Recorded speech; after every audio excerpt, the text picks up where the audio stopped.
Welcome to the Faster, Easier, Better show. This podcast is short, fun, and jam-packed with good ideas that you can start using right away. Welcome to another episode of the show. I'm your co-host, Ellen Goodwin, along with my co-host. Aloha!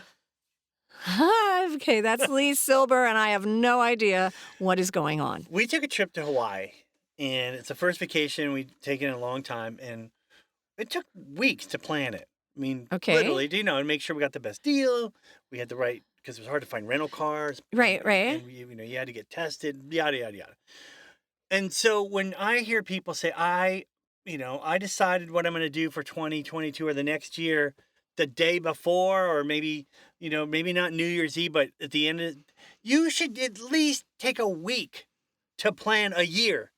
If you're going to spend a week to plan a vacation, at least a week. I know that sounds very judgy, very preachy, but if there's one thing that I know, that is having a plan for the year is a million times better than not having a plan for the year.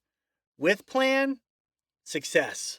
Without plan, maybe success, but good chance. But yeah, it goes sideways. You're kind of spitballing. Right. I know that part of me I love planning, but I always in my heart, I'm always thinking the whole, the Yiddish proverb, man plans, God laughs. Yes. That's true. Yeah, because every plan you make doesn't mean it's going to happen. Write your plan in pencil so that you can erase and change if you have to, but at least it's down. Have an idea of what you want to do, and then not just have the idea of what you want to do, have the plan of how you're going to do it. Well, it's not just the plan. The plan needs to have some sort of destination, some sort of, end outcome, you sort need of a goal. You need a concrete that goal. That you write in pen. The plan you write in pencil. And so maybe it does change, but what the outcome is, there's so many ways to plan the year. As many of you have heard me say, since this is our third year or fourth year of doing the show. Fourth. I must have said this at some point, is that if you, at the very least, just have a theme for the year, it's better than nothing. This is the year that I finally, or this is the year that I focus on, or this is whatever. That's the very least that you should do. But with underneath that, well, anyway, they were just talking about China. They just wait, where do we go there? You said underneath I went to Hawaii now. Keep going. Oh, okay. All the way back around. All right, sorry, but people. Anyway, Here's the thread. They have released their next five-year plan, and it's kind of a scary plan in what they plan to do. But it gives everyone now knows. So how do people help you if you don't even know? If you don't even, what you're doing, what you're going for. When Jim Carrey said something to the effect of, I think, like you said, God, all he wants you to do is just pick a path. And then the universe will come to help you. Meaning, once you declare, this is what I want to do, then things just start to become more into focus. You notice things more. Like, you're going to buy a car, all of a sudden you see that car everywhere, Right. Whatever that principle, I'm sure there's a principle for this. Yeah. But yeah, so the same thing is when you tell people this is the year I'm going to either do something or not do something, whichever way you're going.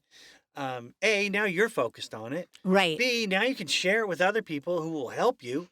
They can't help you if they don't know how or what it is. And it becomes your guiding principle. It's really easy to make decisions. Like, if this is the year I get healthy, and so then I have an option between eating junk food or eating something healthy, I have a guiding principle, which is I'm getting healthy. So it makes it easier to eat that healthy food, make the right choice for your ultimate outcome. Healthy's good because it encompasses a lot: mental health, physical health, spiritual. I mean, it's a lot in one category, and that's good. That would be a really good one because it's not a very narrow thing. By just doing that, the rest of your life can be complete training. Right. This has a big impact on a lot of areas. That's good. Finances is another one.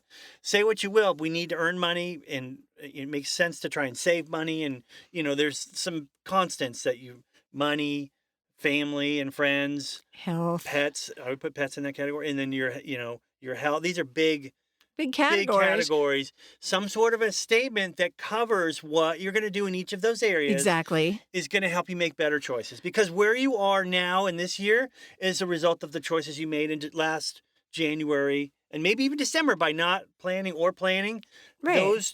you're an amalgam of your choices. You make better choices when you know what the heck where you're going. Yeah. So, and I want to go back to what you were talking about, like taking a week to plan things out. I would say, set aside time each day for a week where maybe that first day you've got half an hour and you pick those big categories about where you want to be with your work life, your family life, your health, your mental health, what you want, your overarching goal for each one, and write it in pencil. And that's it. You're done for the day. Boom, go away. The next day, come back and maybe write out the big points that would go with it. And this is the time of year to do it because Yeah. you can probably carve out some time. The weather Exactly. is, unless you're living in Here. San Diego or Florida or Hawaii, the weather is, it's indoor weather. It's, we should reflect, as we said in a previous episode, on our successes and what worked and do more of that. This is the perfect time of year to set yourself up for success for the next year. Yeah, and you can do it in these short increments, where, like I was saying, so you've got, one day you put the overarching thing, next day maybe you put the 3 big points, and then the next day you break down one of the points. What are the things you could be doing? And so that over the course of maybe a week, you really flesh out the plan.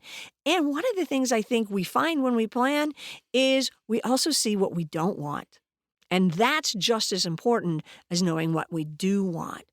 So I would say take time, come up with those big ideas. What are the outcomes? Plan it out. Do it slowly. You don't need to just come up with it all in one day, but get it all planned out. I know you are the goal I'm telling man. you, once you sit down and start, it is good. I hear what you're saying about taking breaks. Yeah. But once you're in that mindset and you're starting to build you get excited. Yes. Who wouldn't get excited about what your year is going to be like? I mean, this is where not all things are possible, but you're definitely focused on possibilities. Yeah. And then, what I think you're saying, and I totally agree, is we have this big overarching theme. We have sub goals, but you have to have these waypoints. Yes. And each one needs to give you some sort of reward. I believe. Yes. I mean, breaking things down so that you could start January off with a bang. Make some simple. The first step to these big things I'm going to do in January, and it's so simple, it just takes a couple minutes. Break it down to that simplicity so that you could say, I'm starting, because as we know, most diets fail by February 15th. Oh, if then, they're done way before that. Part of that is you're not seeing the results right away. Right. You get discouraged. You need to encourage. This topic I'm so passionate about this. We could go on, I wish you could just see my face. I'm almost like in tears. You must do this. This is one where I always say we and right. no, I do it already. But this is the key. And I will end with this, which I might have said before, but it's worth repeating. One of my teachers bumped into me and said, "Oh, I see your book was a bestseller and you're doing all these great things." And she said, something to the effect of, never has one of my students done so much with so little. She did not say so little. She said with so little. And because she wanted, how the hell did you, of all people, how? I said, planning, following the plan, goal setting, all of that. For whatever it's worth, it gets a bad rap because sometimes it's associated with self-help or California. Right. It is the key to everything. And I'll end with that. Planning is the key to everything. And yes, he does look like he's about ready to cry. So you've got a few weeks until the end of 2021. Put some plans together now. Lee can't emphasize it enough, nor can I.